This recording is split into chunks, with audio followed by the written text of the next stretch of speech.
Assalamualaikum warahmatullahi wabarakatuh. Perkenalkan, nama saya Muhammad Adam ME. Saya perwakilan dari Stit Al-Falah Rimba Bujang. Saya peserta PKTP Batch 1 tahun 2026. Pada kesempatan kali ini saya akan menjelaskan mata kuliah akuntansi perbankan.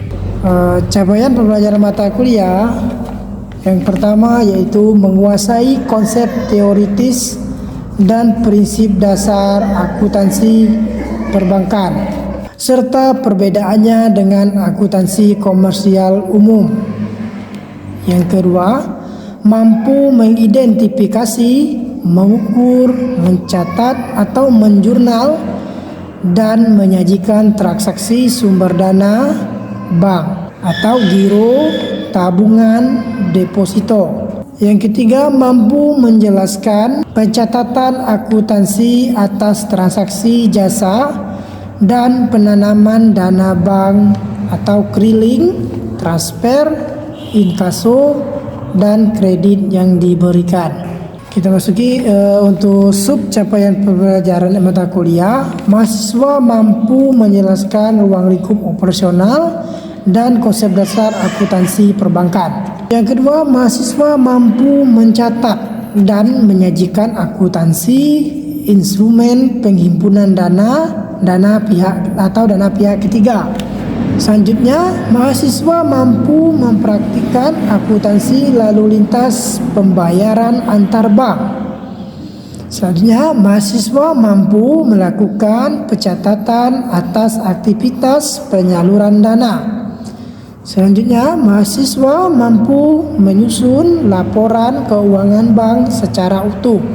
Tujuan pembelajaran: memahami peran bank, mengerti posisi bank sebagai lembaga intermediasi keuangan yang menghimpun dana dari pihak yang kelebihan dana atau surplus dan menyalurkannya kepada pihak yang kekurangan dana atau defisit.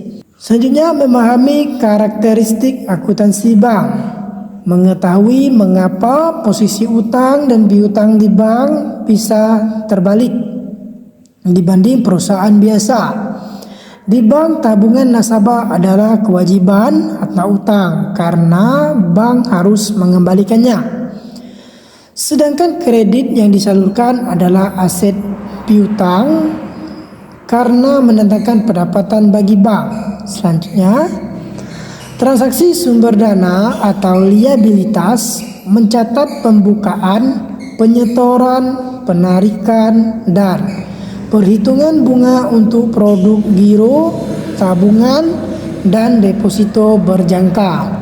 Lanjutnya lagi, transaksi penyaluran dana atau aset mencatat pemberian kredit atau pinjaman, pencairan kredit, pembayaran angsuran, serta perhitungan bunga atau bagi hasil syariah. Transaksi jasa perbankan atau fee based income mencatat transaksi clearing, transfer atau kiriman uang atau inkaso, safe deposit book, dan penerbitan kartu kredit. Selanjutnya, menyusun laporan keuangan standar, mampu menyusun neraca bank, laporan laba rugi, laporan arus kas, dan laporan perubahan ekuitas sesuai dengan standar akuntansi keuangan atau SAK yang berlaku seperti SAK terkait instrumen keuangan. Memahami laporan komitmen dan kontingensi, mampu mencatat transaksi yang belum memengaruhi posisi keuangan saat ini tetapi berpotensi mempengaruhinya di masa depan. Misalnya fasilitas kredit yang belum ditarik nasabah atau letter of credit. Kita masuki pembahasan kita yaitu pengertian tabungan. Tabungan adalah simpanan yang penarikannya hanya dapat dilakukan menurut syarat tertentu yang disepakati, tetapi tidak dapat ditarik dengan cek bilet giro dan atau alat lainnya yang dipersamakan dengan itu. Nah, jadi tabungan yang kita simpan di perbankan itu ada ininya, sepakati kita, ada perjanjian. Misal perjanjiannya kita mengambil melalui ATM atau juga mobil banking. Nah, seperti itu contohnya. Terus nasabah jika hendak mengambil simpanannya dapat datang langsung ke bank dengan membawa buku tabungan, selip penarikan atau melalui fasilitas ATM. Nah, ini yang saya jelaskan di atas tadi. Jadi kita itu sudah melakukan perjanjian bahwa kalau kita mau mengambil uang itu membawa buku tabungan, selip penarikan atau melalui fasilitas ATM. Nah, ini yang perjanjian yang disepakati. Nah, ini memahami tabungan di perbankan. Nah, ini ada jenis-jenis tabungan. Yang pertama itu tabungan biasa, yang kedua tabungan berjangka, yang ketiga tabungan haji umroh, yang keempat tabungan pendidikan. Nah, ini jenis-jenis tabungan. Tabungan biasa yaitu tabungan yang kita pakai dalam kegiatan sehari-hari, yang kita bisa ambil, bisa menyimpan, bisa mentransfer, itu tabungan biasa. Kalau tabungan berjangka itu adalah tabungan yang kita lama menabungnya, seperti contohnya tabungan untuk pensiun sampai umur kita lama, seperti itu, sampai 60 tahun seperti itu tabungan berjangka. Sedangkan tabungan haji umroh yaitu tabungan yang memfasilitasi kita ke tanah suci, tidak ada embel-embel tabungan yang lain, hanya tabungan khusus untuk kita berangkat haji atau umroh. Sedangkan tabungan pendidikan yaitu tabungan yang misalkan umur anak kita itu baru lahir, nanti 5 tahun ke depan dia sudah memasuki pendidikan. Nah, jadi tabungan ini berjangka dalam masa pendidikan. Misal kita 5 tahun, dan nanti setelah 5 tahun kita bisa mengambilnya dana pendidikan tersebut. Nah, kita lanjutkan lagi yaitu manfaat menabung, yaitu dana darurat, mencapai tujuan keuangan, keamanan uang terjamin, potensi bunga dan bagi hasil. Nah, dana darurat seperti ini, kalau kita menabung manfaatnya adalah pas kita sakit. Nah, ini manfaat kita menyimpan uang tadi. Nah, terus yang kedua mencapai tujuan keuangan. Nah, kalau kita menabung itu pasti kita ada rencana ke depan, misalkan membeli sesuatu, contoh kita membeli buku. Nah, setelah kita menabung kita bisa membeli buku. Nah, ini keamanan uang terjamin. Keamanan uang terjamin, misalkan kalau kita menyimpan uang di perbankan itu sangat terjamin keamanannya, karena tidak ada kata itu seperti diperampok, karena mereka sudah keamanannya terjamin. Kalau di rumah kita bisa saja ada di perampokan seperti itu. Ini potensi bunga ada bagi hasil. Nah, kalau kita menyimpan uang itu sudah ada akan namanya bagi hasil. Nanti kita mendapat presentasi bagi hasil seperti itu. Terus nih fitur dan fasilitas kartu debit atau ATM, mobil banking atau internet banking, penarikan atau setoran fleksibel, laporan transaksi bulanan. Nah, kita masuki kartu debit ATM. Nah, kartu debit ATM ini ATM kita bisa mengambil uang di mana saja, kapan saja, itu guna dari ATM. Nah, kalau debit ini kita bisa membawa kartu itu untuk berbelanja di supermarket atau mall-mall seperti itu. Nah, kalau mobil dan internet banking itu kita bisa menggunakannya dengan membayar tagihan listrik, bisa kita beli pulsa atau transfer. Nah, itu kelebihan mobil banking dan internet banking. Penarikan dan setoran fleksibel. Nah, terus laporan transaksi bulanan. Nah, laporan transaksi bulanan ini jelas, udah jelas, nanti ada laporan kita setiap kita melakukan aktivitas di buku tabungan.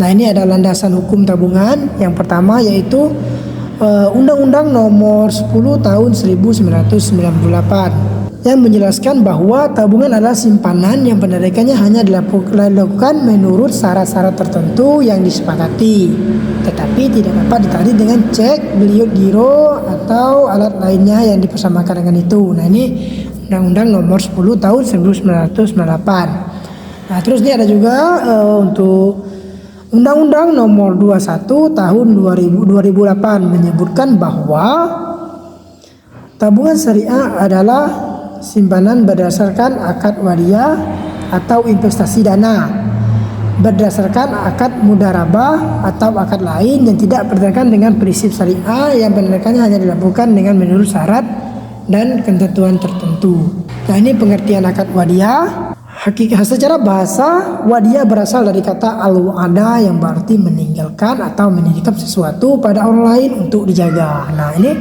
contoh kalau kita meninggalkan uang, nah itu pihak perbankan harus menjaganya. Nah, kita itu hanya menitipkan saja. Secara istilah fikih, wadiyah adalah akad kerjasama bersama penitipan barang atau uang dari pihak pemilik muwadi kepada pihak penyimpan atau mustauda yang diberi kepercayaan dengan kewajiban memelihara dan mengembalikannya secara utuh kapanpun pemilik memintanya kembali. Nah, jadi kalau akad ini kita itu hanya menitipkan dan kapanpun kita butuh uang itu harus secara utuh. Nah, itu akad dari wadiyah ini. Nah, ini ada landasan hukum Al-Qur'annya. Sesungguhnya Allah menyuruh kamu menyampaikan amanat kepada berhak menerimanya dan menyuruh kamu apabila menetapkan hukum di antara manusia supaya kamu menetapkan dengan adil. Quran surah An-Nisa ayat 58. Nah ini terus ada landasan hadis dan regulasi. Yang pertama yaitu hadis riwayat Abu Daud dan At-Tirmizi, tunaikanlah amanat kepada orang yang mempercayamu dan janganlah engkau mengkhianati orang yang mengkhianatimu. Nah, ini hadis ini menjadi pilar utama kewajiban menjaga barang titipan. Nah, ini untuk yang titipan itu, ini hadisnya. Terus ijma' konsensus ulama, para ulama mujahid sepanjang zaman telah menyepakati legalitas akad wadiyah karena kebutuhan real manusia untuk saling tolong menolong dalam menjaga keselamatan harta. Yang ketiga yaitu Fatwa MUI nomor 2 tahun 2000 secara resmi melegitimasi bahwa produk tabungan di lembaga keuangan syariah diperbolehkan jika menggunakan prinsip akad mudharabah dan akad wadiyah. Ini ada jenis-jenis akad wadiyah.